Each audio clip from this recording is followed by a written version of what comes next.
Here's now, right? No problem, right? Quick little story about Leo. He's a member of my local chapter, lives just up the street from me. And a couple of years ago, this book came out, Global Gun Grab. And Leo, among other things, is a shooting enthusiast, a very good one at that. I asked him if he'd take some of these books up in New Hampshire with him and to sell some to local gun shops, which he did. And about 2 weeks later, I got a receipt from somebody in Marlboro that bought 2,000 copies of this book. Wow. And I called the fellow up. I literally dropped everything I had and called him right up. And I said, "What prompted you to buy this book?" He said, "Oh, there's a gun shop up in such a little town in New Hampshire, and I got a copy of it. It was because of what Leo did." Wow. And I just think every little bit helps. And you never know the impact you're going to have when you leave a few things here or leave a few things there. Next thing you know, someone really blossoms. So I was I wanted to make sure I relate that. I want to just acknowledge Mr. William Bunker, who's running for the 2nd Middlesex for the Senate, right? Massachusetts. The House. The House. Don't we already have plenty of solid constitutionalists in Massachusetts? We need some more? Gee, so I just want to say hello to you and thank you for coming. And we have another gentleman here. He's sometimes the president of the John Birch Society, and he has a number of books that he has written, and he'll be happy to, after the meeting, to autograph them. The Insiders, William Buckley, the Pied Piper of the Establishment. So Mr. McManus is back there. Okay, now we have a speaker. Don't we have a keynote speaker here tonight? Yes, we do, as a matter of fact. His name is William Jasper. Mr. Jasper has been on the staff. He looks like he's about 25 years old, but he's actually about 35. He's been on the staff for over 30 years of the John Birch Society, the New American Magazine. He serves as the senior editor, which is just a fancy word that he's not quite good enough to be the editor right now, but he's a senior editor. And he's traveled literally around the world. He attends all these conferences. He was at numerous UN conferences, the one in Rio de Janeiro, the one in Rome. And I happened to be with him at a conference in Manhattan on climate control. And I tell you what, I thought it was a long day, from 6 in the morning to 11 p.m. Wow. I'm laying down and he's getting up an hour later writing his story for the deadline. So this man is a real workhorse. He travels all over the country, and I mentioned other parts of the world. He's a regular on radio shows, TV shows. He's the author of several books, including this book, The United Nations Exposed. And I remember when he was on the tour for this back in about '94, so we couldn't keep enough of these books on hand. People were just, literally hungry for this knowledge. It was incredible. Mr. Jasper spent a lot of time in Oklahoma City doing some really hard-hitting investigation of Oklahoma bombing, and some time in New York City as well. And his topic is terrorism. And by the way, some of you got a flyer that said, "Who is behind terrorism?" And right below it was William Jasper. Well, he is not behind terrorism, but he's going to expose it. Let's give a good warm hand to Mr. William Jasper.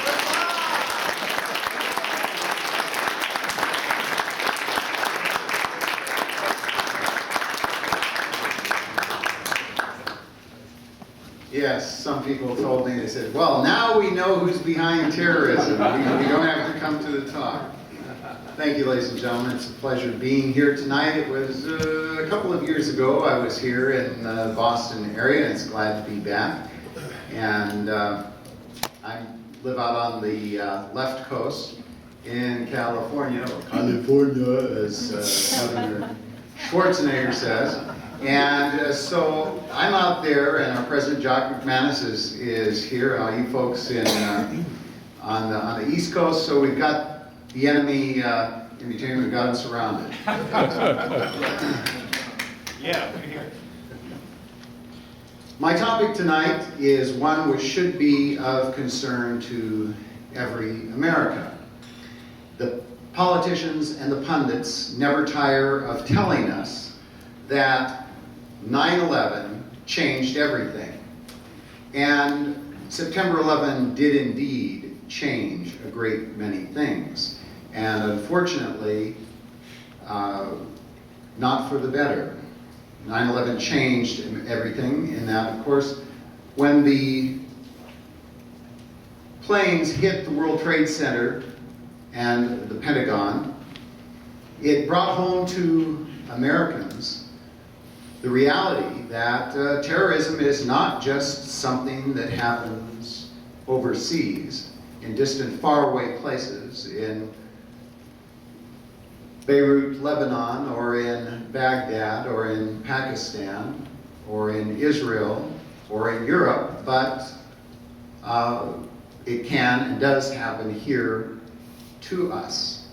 And it changed things in many ways. It brought home that reality, but the politicians immediately took that as an opportunity to say we need to change everything and we need to turn ourselves virtually into a police state to protect ourselves against terrorism. And so Americans must accept vast new controls on our lives to protect us against the threat of terrorism. How many in here travel on airplanes occasionally? Well, just about everyone.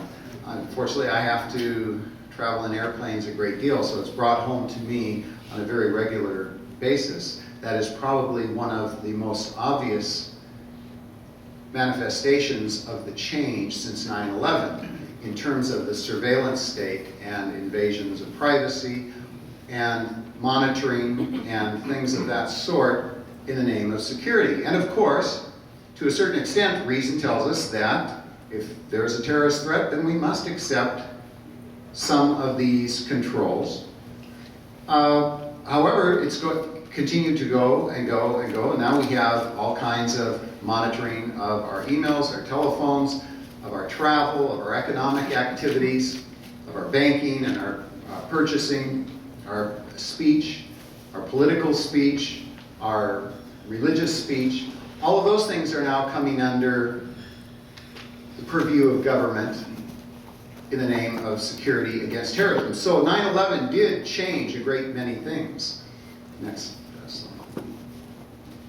The explosion that occurred on September 11, explosions that occurred on September 11 are continuing to reverberate, not just in the political ramifications of the loss of liberty, but of course in a very real economic and personal cost, particularly for those families who have lost loved ones. Some of the 4,500 servicemen and women in uniform who have been killed in Iran and Iraq in the name of fighting terrorism. In addition to that, some 30,000 have been wounded, many of them very severely.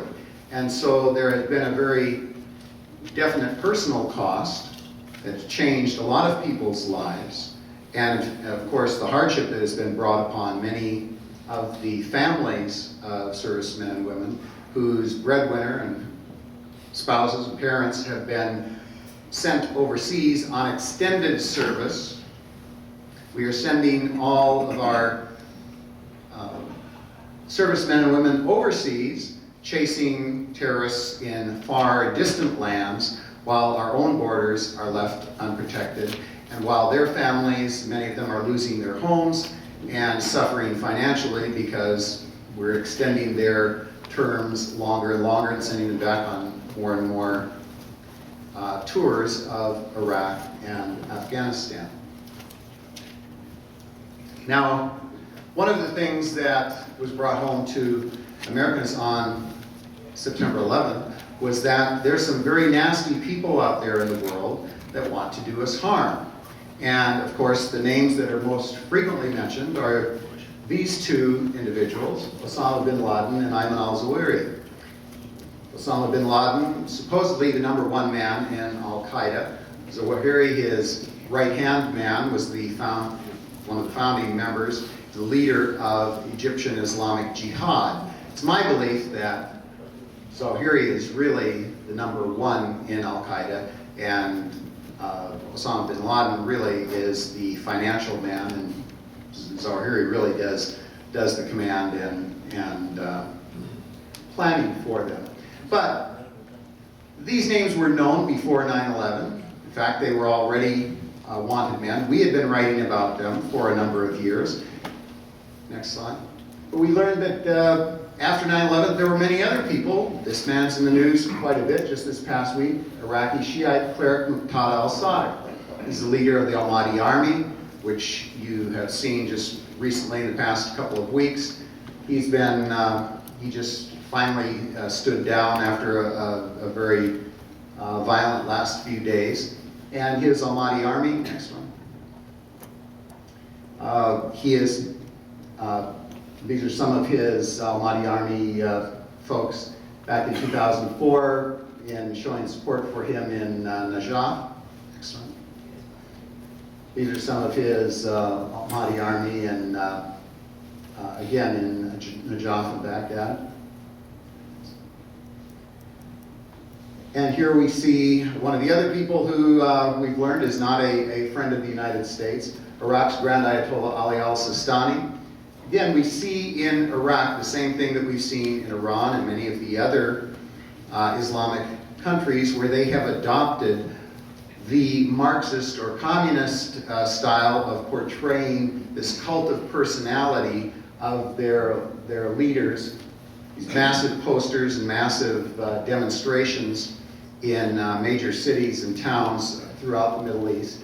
Ayatollah Sistani spent much of his life in Iran with the Ayatollah Khomeini, and he is, of course, Shiite, and is one of the leading forces in Iraq today. Next one. And of course, Hezbollah leader Sheikh Hassan Nasrallah.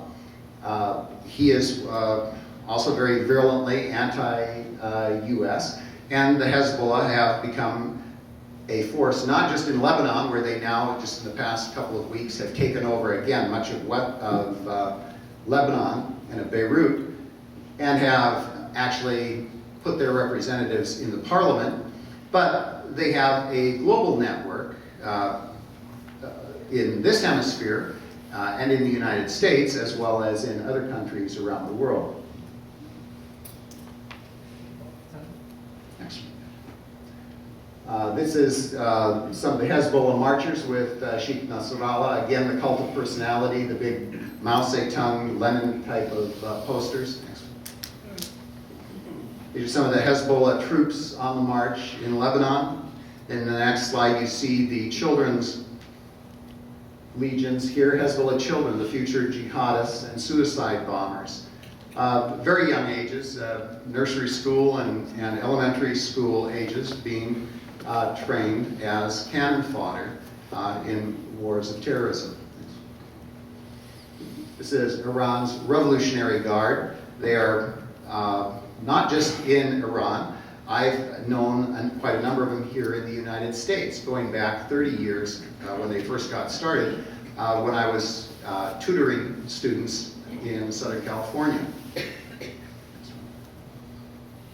They, of course, take as their mentor and guide Ayatollah Ruhollah Khomeini. He was the one who created revolutionary Iran there when, with the help of the Carter administration, the Shah of Iran was overthrown, a loyal, staunch ally of the United States, a moderate Muslim who was pro-Western, who was tolerant of other religions. He was one of the few Muslim states that allowed Christians, Jews, and other non-Muslims to have basic rights of property, of voting, of tolerance for the religion, to worship within the country. He was overthrown by the so-called liberals in our government, the Carter administration, and this man was put in charge. And that has changed everything in the whole Middle East, Persian Gulf area, the whole Muslim world, and helped move us toward all of these events which have happened in the last few years, culminating thus far in September 11th. Next one. Next one. Try again. Oh, it sounds like it's skidding there. Do you know, Bill, on the... Let's take a look at this. Oh, there we go.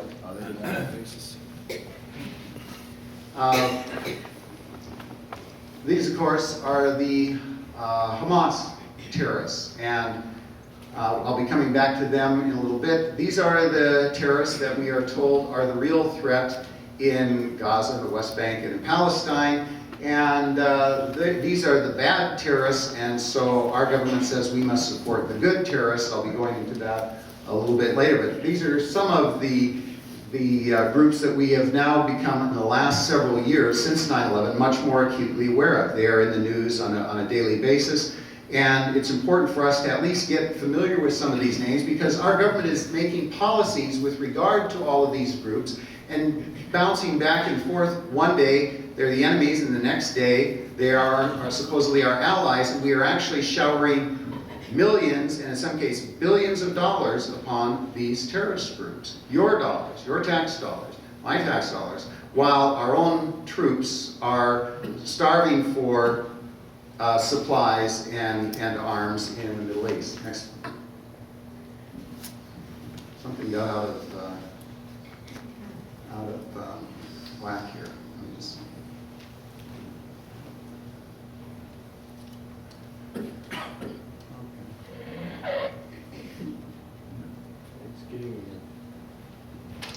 Okay.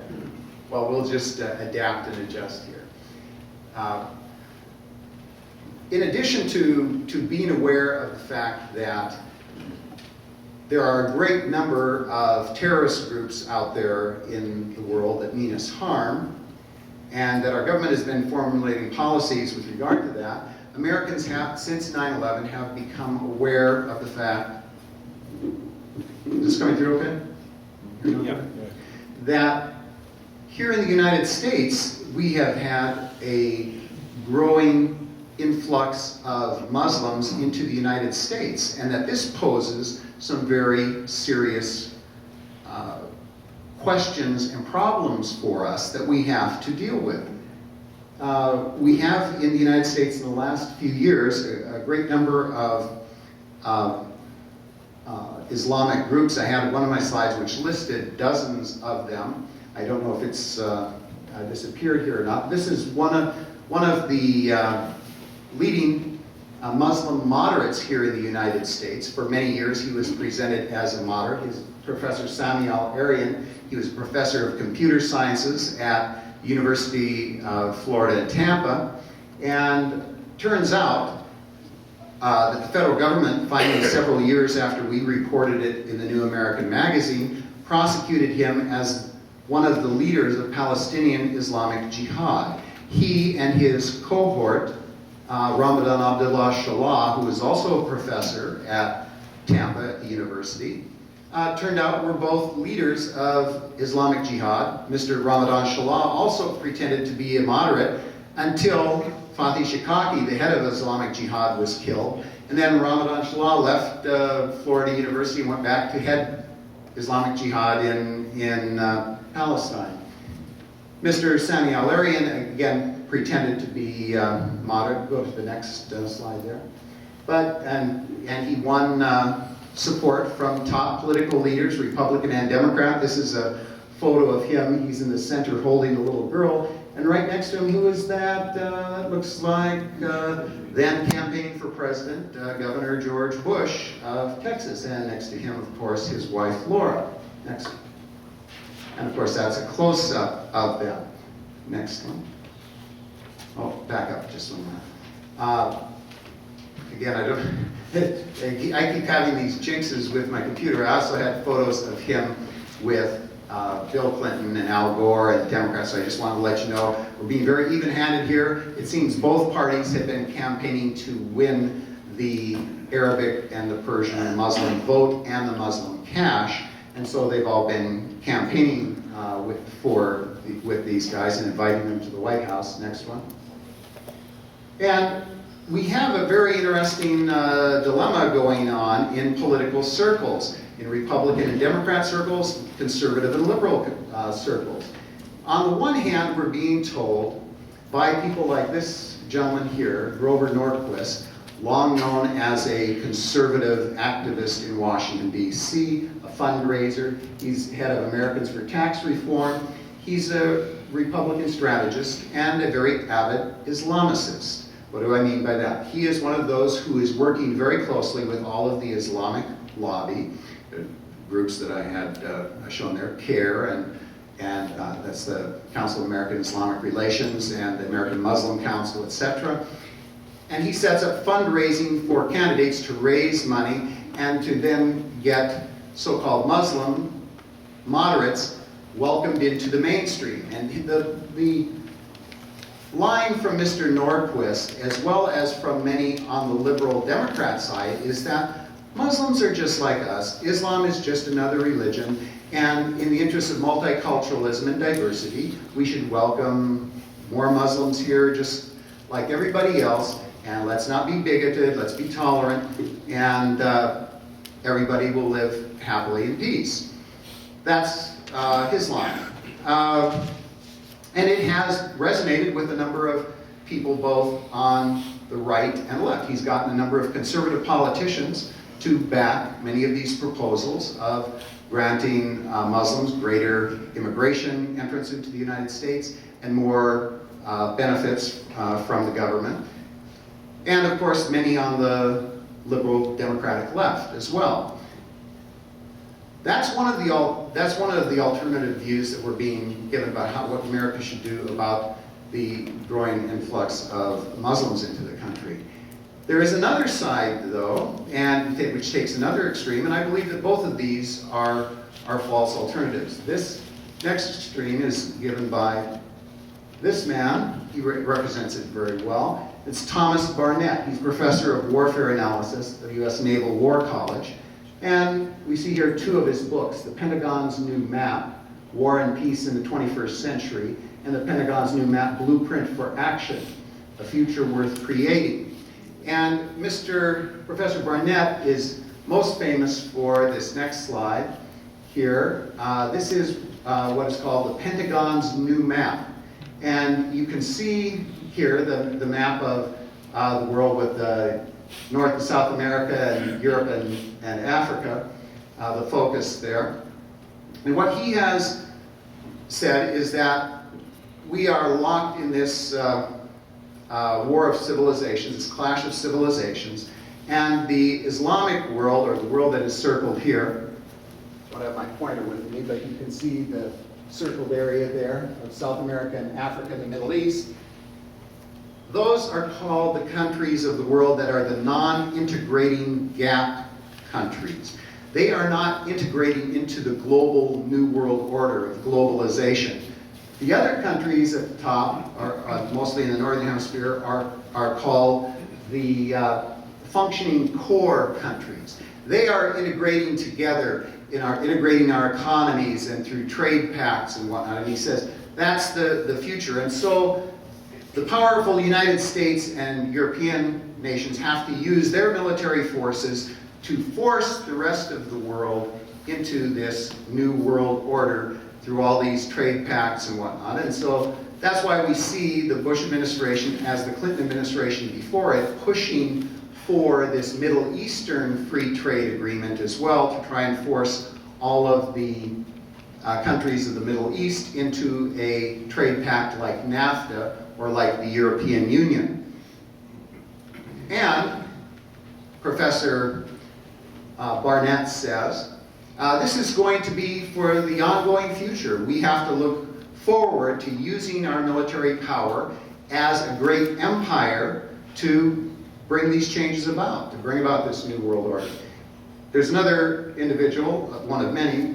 This is Max Boot. He's senior fellow of the Council on Foreign Relations. You may see him on TV. He's one of the talking head pundits on various programs. He writes editorials for Washington Post and Newsweek and the LA Times, etc. And he is one of the top think tank people in the country pushing this globalist agenda. And this particular web page that you see here, you can see the headline. That's on the Council on Foreign Relations webpage. It says, Washington needs a new colonial office. Now, what is a colonial office? Well, he is referring to there, and he goes into detail in this essay pointing out that we need to have, the United States needs a colonial office like Britain had when it was the great empire. And he particularly singles out the British colonial office for India. And he says, we need to start, we're going to have our troops all over the world. We have to develop a civil service and judges and police and all these things to take care of this vast empire. He said, of course, we can't call it a colonial office in an empire because that won't go good with Americans. We'll have to refer to it something like an office for reconstruction and development. But it's very clear he is advocating that the United States transfer formally from a republic to an empire. Does that sound familiar? That's what happened in Britain. Of course, they never really were a republic. They were monarchy, and they went to empire. But Rome, of course, is the most famous example of that, of going from republic to empire, and that was their downfall. But that is what many of these elitists are calling for. They're saying, we need to have a global war against Islam. Their opposites are saying, no, we need to welcome Islam as just another religion. I say there is a third alternative that we're not being allowed to even consider. And that is that we are a constitutional republic.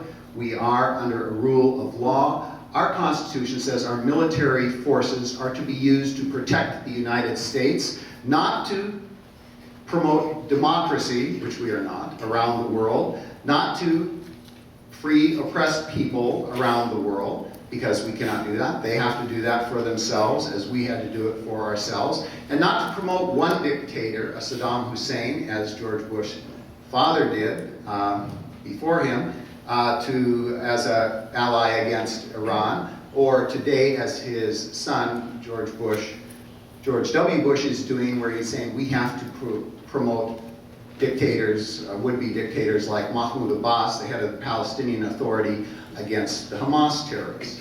Next slide.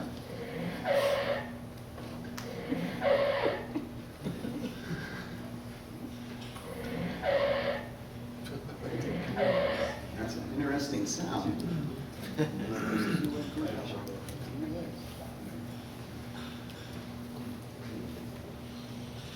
Okay, I think that's in order.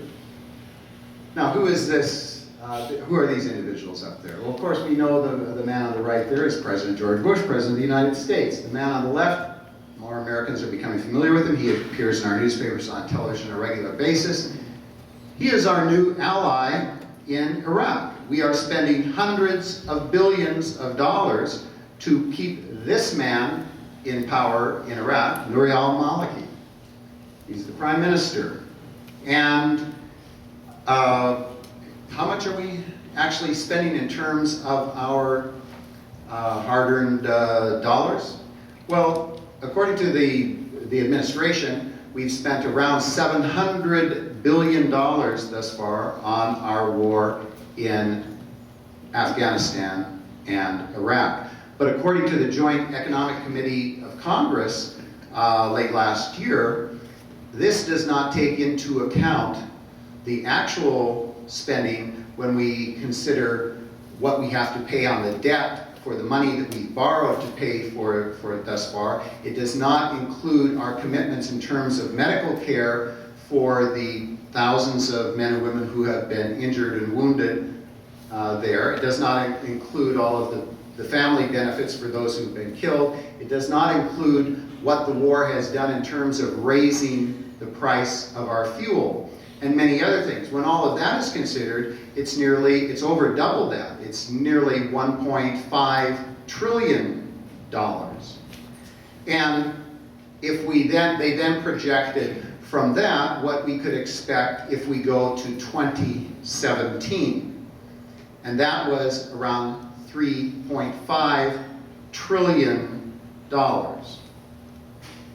Now, we better be getting a lot of return on our money for that, because that will bankrupt our country. We are already experiencing a dollar plummeting as never before in our history. We are in a recession already. Our country is being hollowed out from our productive capacity. And this is the man we are told is going to be the man we're going to bet all of this on. He and whatever other democratic regime he is able to put into place. Next one. And of course, we need him in there because we need him to protect us against this man. And who is he?